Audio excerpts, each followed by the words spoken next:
cái mà dia sau kịp mùng cột khopi hình khulam hill tu ni ko hi tabong phat phala phan ho emu sawa hingzing pa pathian hat chu nung thangwa na ka hin pikin in he nam lam kai ho nam pi isu chung chang thua sun la chana ki cholti nei lawa lunggel ngai to nei hlele ho zo se ka jana sang pen ka hin pi ho na tang ho lam kai ho zo se jana sang pen ka hin pi gam la nam veng tu ma pang nam sa pe ho la nam vi vi ho zo se jana sang pen ka hin pikin ni chule nam pi mina mulim sa ho zo se gel do na zong ka hin nei kin ni e je chun tu ni ne kho hin ke ma ta je ngin zong inam piu ta sa la laga wa ki do do le ki tun do ding dei sa mi khan hi na za len hi chi video cham cha he ka hin bol kin ne he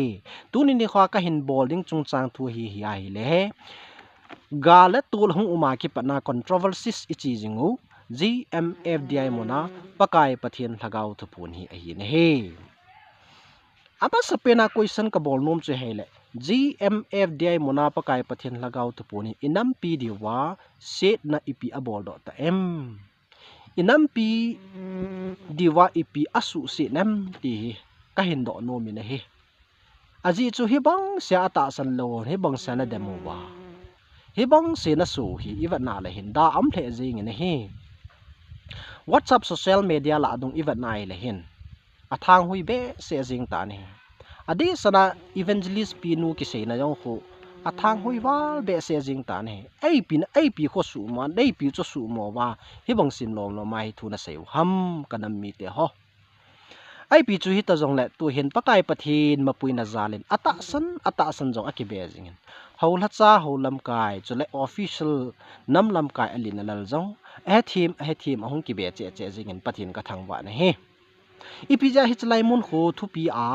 chule ipija hi ke thang sab jing ham itia le nam pi ta sa le lagawa ki tun do na ding thu message jawa hi je a chu ke thang sab jing he ai le chlai mun a hi ipija hi ata san lo ho hi kipun ata san hon kipuna ham atia le hin ata san ho lo ho le ata san ho ka chanding hi ki hi be se je a chu hung ki se jing ji he izi chun igalu jong kum khan hong wal ta in thagau thu phun jong he kum khan hong wal kin he ta in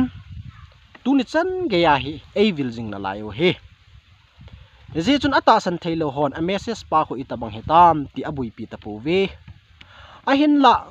thu khat thil khat hong do po po le hi chlai mun ta na khun in nei jing ovin ade sana tu ni khuwa hi ke main thildang tampi sei pung kating ka hin sei do nom choi hai le inam piu nu nau chapang chule a han te si nam lam kai ho la cha hot in ngai so ke divin hi chi message hi khat ve ka hin sim la no mi na he hi chu pi ham te le tu latest sa pathin lagau thu phone 5 December 2024 Thursday 12:00 PM a pakai pathin lagau thu phone hi ka hin la comment hi chu sim la na ka hin nei no mi ne he hi chu lung lu ta in pakai pathin mina ka taw hin nei ne ngai pi di win jong ka hin ti mi ne he hi chi masang ichi kan sim la masang chun ka sei do nom khat choi hai le tu latest sa pakai pathin lagau thu phone December date 5 nia ta sa lagaw ta sa wa noi mi kaung hlat do nia ka hong na ni khu athing ke se la ka pin ni khu chu tu ni khu hi e ti hi chi thu gu hi ai sei pi pau hi gam tin is seven a hoi lo lam ta na leng do ke ta ne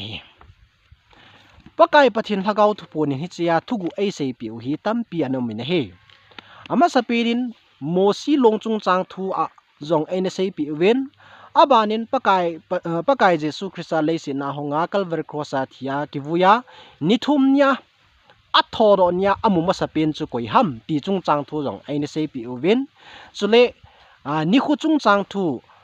Easter Sunday hita ta Good Friday hita ta Christmas thu hita ta ipi yong le ai cho thu yong hi thuku thi tampi hi pi khat hi ai sei pi uwin hi i cho chu tun hil chin zo pung ka te he jong le pathin phat lam chang ipi wa le ni khu khat ting le hil chin na ipi ki du he i chun i chi hi lungbui pi be se ding a hi pu ne he ti chu ama sa pen ka hin tim nom ki ne he so le api pen hin hi chalai khu hi thei pon te ai lo wa le ki hep na hi bo ve i ti sang wen a message khu ipi ham taw na ta thu in bui piu te ti hi ka sei do nom pi pi na he je chun kanam mi te ho im namun chiwa lunglu tan anangai uti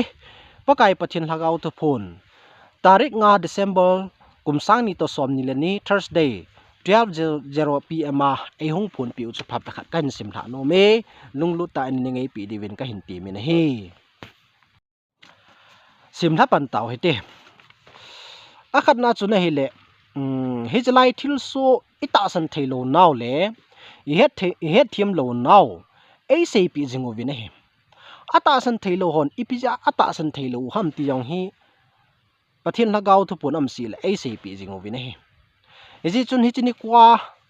hi chi chung chang thua a sei na pha bakhat sim tha na hin nei ka te lung lut ta nei ngai pi vin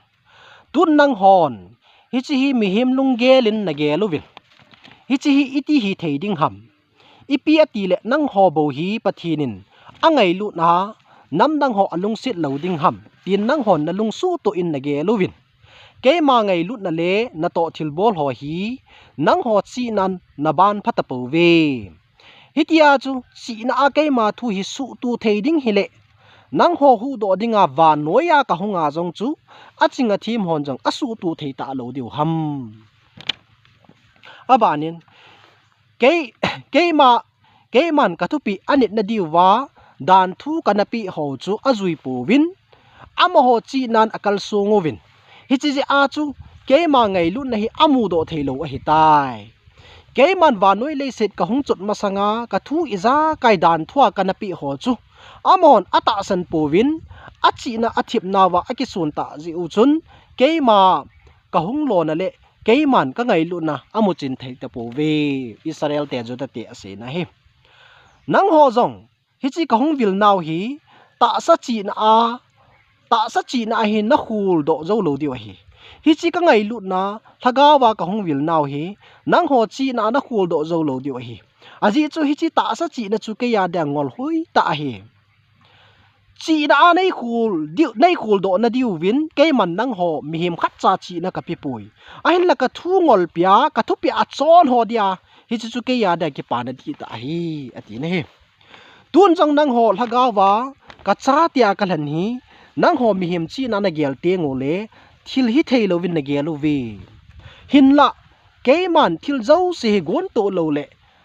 gel ma sa lo win na ka tong ngai pui hi chi ka o a ka hung viluwa hi chi ngai lu na o cheng jong hi lung khat a thakhat ta na he thi mu wa na ta san thelo diu jong chu ka he nai chu ting le ata san le a thim lo la a jong lung op kai na hin nei ki diu jong chu ka he nai aji chu agi lo pa satanin vai a homa na ato jing a hi a hin la ata sana he thim ho tu chana ding ho keiman ka hlan chil na hi taw vi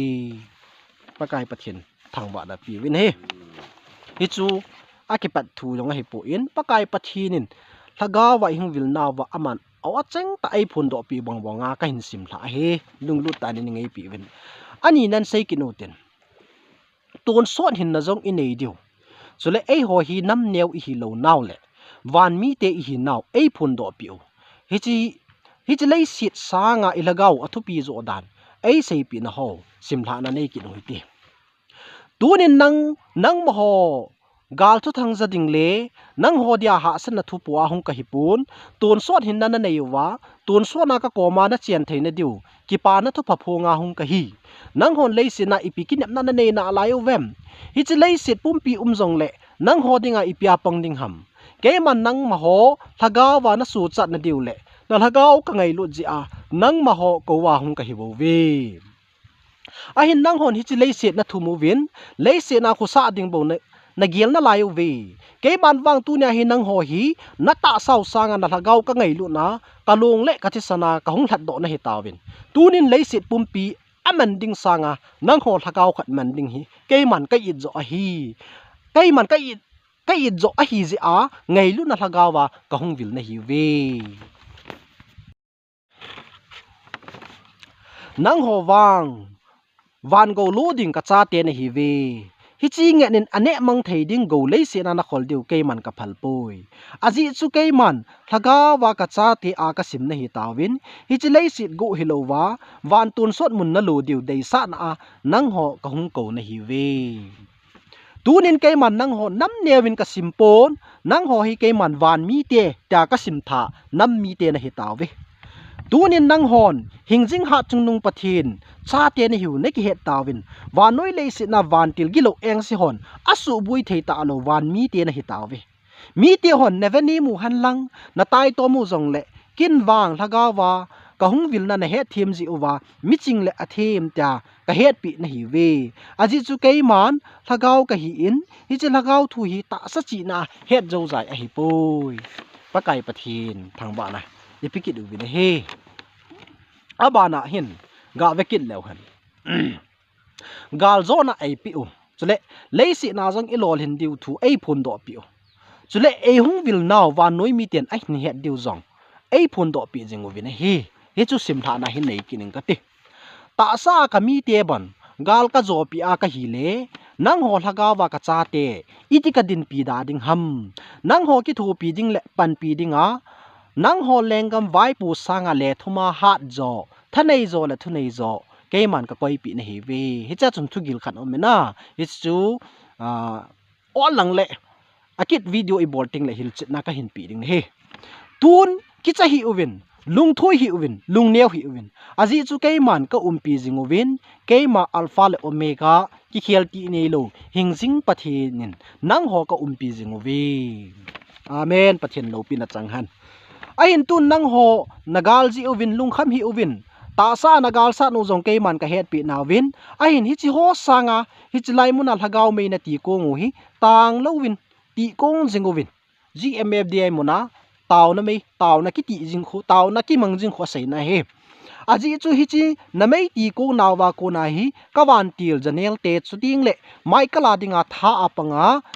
na nam pum piu kawan til ten na ven bit nawa panga hi nagal mi teu ji in jong ki chat hi uwin aji chu am hon jong hi chi nam mi te hi ha chung nung pathinin a pi ve ti hi am hon jong akam chang tawa aphun do hi tai hallelujah amen hi chi chu nang hon jong na sa taw ve nagal mi te ven a ho pathin ho zengen jong hi chi lai mu na ki phung khu ha chung nung pathin a hin ke ho zo si dinga jong ka pathin o hi tin a mi te ko ma phung do taw ve nagal mi te ho vin jong ta sa akam chang o vin thil za chom chom a sei naw vin a hin la alungil taw vin hingjing pathin a pi nam mi te a hi bo ve tin ki chata in au mu ve amon akamin a phung u vin lungin jong lungil ta na ge lo vin tu na hi chlai mu na ki phung hi keima alpha le omega thanei ha chungnung pathin ka hi am hon jong a he ve ati le he wan mi tian jong na ki pa na diu le na lol hin na diu ni khu nga a nagal dot jingo a hi in chu ting le leisi na jong nang ho din pi ding le ki thu pi ding ke man thunei ta jong ka koi pi na hi ta ve thagaw wa ka cha te na hi jing se o hilowa leisi na jong na lol hin diu hi na pau ke ma lung lam bo a hi tunin nang ho nam mi te thagaw wa o ka hung vil bangwa hi chidang nam dang te jong hi tia ka vil ding nga a ki niam tam ta me ti kin he a hin la vil ding a ka gel ha chu ka gel ha hin ka hlan chu ka hlan a hi jinge nang ho ka vil naw hi wa noi mi ti ho zo sen jong a hin he na hi chinam mi te hi mi ham pha a hi ve tia a hin sap phong na diu ni kho jong anai tai ati ki ne he pakai pathin thang wa nai pi ve abanin Israel cha te to ei te ka jingovin hoi tan lung lu tan ngai u na Israel cha te to ei te ka jingovin chule Israel te anapui dan ei ho vet zuidin ei lep tu pi jingovin he chule Israel te ta sa an hlan a hi a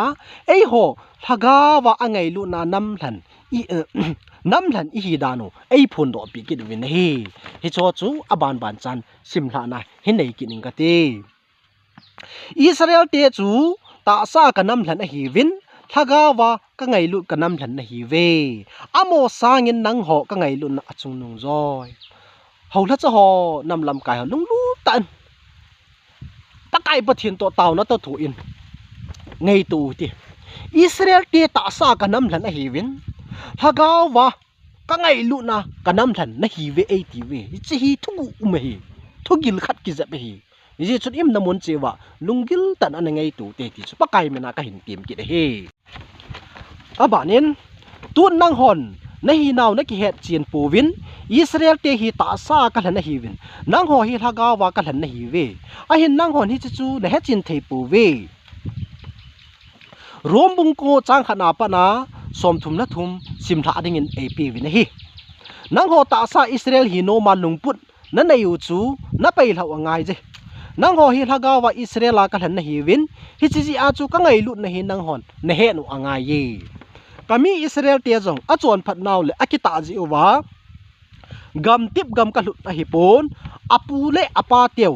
khatlani kita na zala kana lut a hi in hita banga chu nang ho jong thagawa Israel mi ka cha te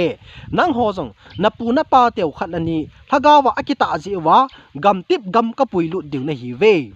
Israel te wang ta sa kami te hi win nang ho wang thagawa ka cha te na hi ve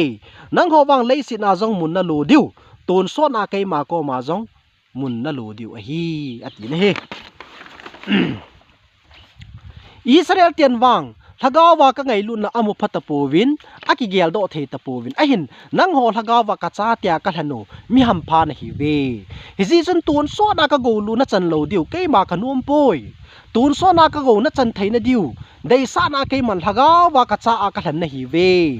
wa noi nam dang in nang ho hi mu sit le aneu pe na gelu jong le kin wang ka mu niam povin wa noi nam jo si sanga nang ho hi alupi na ve na lupi no ve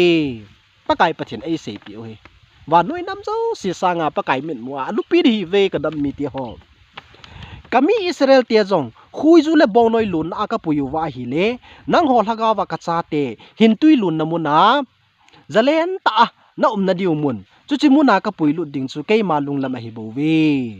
na pu na pa tiao khatlani ki ta na zala gam lei se jong ka na pi wa ka wan til hoi tan ngai te lai ka he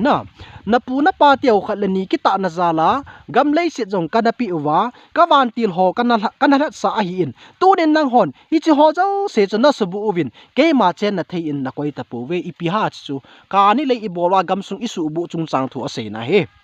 hi chi ho zo si hi nanung gel do ki thei na di wa na gal mi tiao hi ke man ka hin til do hi bo we pakai pathini gal mi tiao hi ama tai dai ho su tu na dinga hin til do hi bo we ka nam mi ti ho phat ma salai yong chun in sei win gal masang yong chun ade sana minister oi piniam chan jong pu biren sing hi ku ki tia dinga pakai pathini a hin sol missionary he ti yong ana sei kha chula na geldo kinute kasu piti ho nagam na go ho mun ho chu na su thingu wa keima ka thin banga gam sunong na thin sa te ngole keima thu pi ana chonu wa iza kai keima lunglama na te ngole hi chi nagalu hi gala ka simpi loading nagal mi tiaw zo hi nang ho su aka koi dinga hi bowe tun nang hon hi chi gam tip chu na nai pan ta we a hin kami Israel te jong gam tip gam ka lo sa ding chun ama ho chi na ki song keima ai ta san lo ho chu kalun sa pon hita banga chu nang ho jong gam tip gam kalun sa na di wa hi keima ai ta san ho chu na ta san na zalu wa ke man gam tip sunga ka puilu ding na hi ve chulayong hi danger ta thil khat um hi kanam mi ti ho hoi tan ni ngai ki du khavin tha sim lang tun nang hon hi chi gam tip chu na nai pan ta ve a hin kami Israel te jong gam tip gam ka lo sa ding chun am ho chi na akisung amo chi na kisung ke ma ai ta san lo ho chu ka hlun sa pon hi ta banga chu nang ho jong gam tip gam ka hlun sa na de wa hi ke ma ai ta san ho chu na ta san na za lo wa ke man gam tip sunga ka puilu ding na hi ve hi chi a chu GMF dai mu na pakai pathen lagau thu phun ta san ho hin a ta san lo ho chu nga hi kirang sep jinga thu ki sei jinga hi bo ve ka nam mi te ho abanin nga vekil lo hen ihon apa acha lagau thingi ti ven hi chu theological tama chu theological concept ma chu trinity concept in aki he na he hi chu chung chang tu trinity concept thu asaina chule thagawa e will now tai tom ho chanding chule ko na oza ta san ho chanding chung chang thu asaina phat phat sim tha na hin nei kiningi pa hangin pa in kahung vilovin cha pa hangin ta sa ta in kahung vilovin ka long le khathi sanin kahung hlat do ovin thagaw hangin thagawin kahung vilovin nang ho nam ka o chang ta ka hung za sa ovin hi chil hagaw a cheng ka phuna hagaw wa ka hung vil naw adem atai tom ama a hi le ton so na hu hing na a chan ding jong ka su hla pi ding a hi a ti na lai ka su pi ti ho ata san thailo ho nam na chi wa lung lu tan ki hulu vin hi chi lagaw o cheng ka phuna lagawa ka hung vil naw adem atai tom amma a hi le tun so na hu hing na achan ding ho jong ka su la pi ding a he hing jing pakai pathinin a sei a hi bo ve ke ma sei he pui aji chu ke ma lagaw ka hin a ai tai to ma chu aton so na jong ei mati chana jong ke ma achunga kalung hlei ta lo ding a hi ahin nang ho ata san ho wang mi ham pha na hi ve aji chu kalopi na ka chan khom pi ding van mia ka sim nam na hi ta ve thagawa ka hung vil na ata san ho nang ho mi ham pha na hi ve thagawa phat theina leisin na chan diu kiu a hi pon ton so na ka van muna na chan diu jong tam ta ame hi chi ka ko na o za a ata san ho mi ham pha na hi ve aji chu wana na ki pa man diu atame pan na la na ho le ke ya dinga thil pha tam ta na to do ho hi van mona na chan diu nang ho dinga ke man ka got pi sa na hi ta ve ata san ho jong lung thadai lovin pang jing u te ti chu ikitim na num pi pi no hi kin e ata san ho za la na namu ka tum do kit na pu na pau ka pi sa din khana na din bangwa ding kit ding na hi ve a lo pi e nang ho ka a ki bung khan ho hoi tan ngai u te nang ho ka a ki bung khan na ho ka tha cha ho ka azong ki bung khan na tam ta ho hi nang ho na he thiam pu ve ke ma chu hin na thing phung ka hi in aba nang ho na hi vin ke ya ki gui job lo ke ya to ki mat lo zo se chu nang ho adinga ki het hil na ki bung khan na jing a hi pathi ki bung khan na jing a hi pathian to ki gui lo job zo se chu ki bung khan na te ding a hi he chu two letters are December date 5 nya pakai pathin na ko na thagaw thu phun pha pakhat isim do naw hi chu a hi a chaina a ka sei do khat nom chu hele hi chini khu jong chun pakai pathin hi iti iwa choi diu ham ti jong chom khat a sei kin ni hi chu sim thla na hin nei kin ka te ke ma nei wa chaina di wala na sim ho jong nang mo lung gel tam ta nei puma na sim ho jong aumin ke ma wa choi na ding la chu ke ma lung lam a hi anga ye keima nei wa choina diu la jong keiman na pinaw winge keiman kami pa david in ei wa choina ding la kana pe ati in sam som thum la thum chang khana pat som ni la ni chu sim tha ding nei pi ve hi chi wa choi la chu keima nei wa choi jing diu ka thua ka ho pi na a hi bo ve hi chi la hi kami pan keima ei wa choina dinga kana pe a hin nang hon jong hi chi wa hin nei wa choi win Israel ten ei wa choi wango win kalung sit na ka ngai lu na amudo thei ta pu win nang ho wang thagawa ka cha ten hi win thagawa ka cha ten hi tia nei wa choi ding chu keima deilam a hi ka su pi te ho kanam mi te ho pakai pathina ko na message hi ibui pi o nga ye ka sei ta na zo chun hichlaya pakai pathin i hung vil na wa hen Israel nam mi te to ei te ka jingu ve compare ei bol jingu ve chule hichlai mu na e hung vil naw ata san lo thu yum ta ji ovin ama ta sa hunga wa noi mi te hung hlat do na hung hlat do a cross a calvary cross a hung thia ata san lo am bangin jong ei te ka jingu vi na hi hi chun tu ni khu hin yam namon chiwa ki khelu ki gelu te hoi tan taw na to thun pan lau te a bible thu ban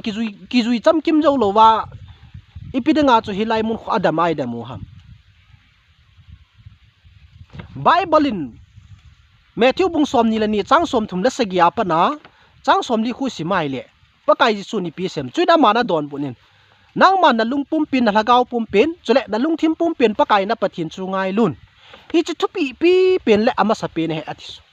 hi chi thu pi pen le ama sa pen bon ki zui zau lo wa helai mun khui da mu ham pakai pathin hi ngei lu na hi kanam mi ti ho ngei lo da nei ta ama kom i bel di hi bo vi ne ei hon pathin chu ei bo lung dei le e mo mi hing lung ge la pathin chu lung lein te tai ho di hi poi ama lung dei lam ta la lung lein lam tai ho di he hi je chun ka su pi te ho ka nam mi te ho ta sa le haga wa ki tun do da diu thu hi je chun helai gmf de mu na pa kai pathina haga wa i hung bil naw he akui in a message ko bui piu tin pa kai pathina ring inam pi hui sim phatau te chu ting le pa kai pathi inam pi hu ta sa le haga wa angai lu na atun do gang ding hi ti chu i sei do nom pi pi nu he pathinin i sei do na zo seu hi mang cha in tin inam piu ngai lu na ki tun do na hi ta hen ka ki pa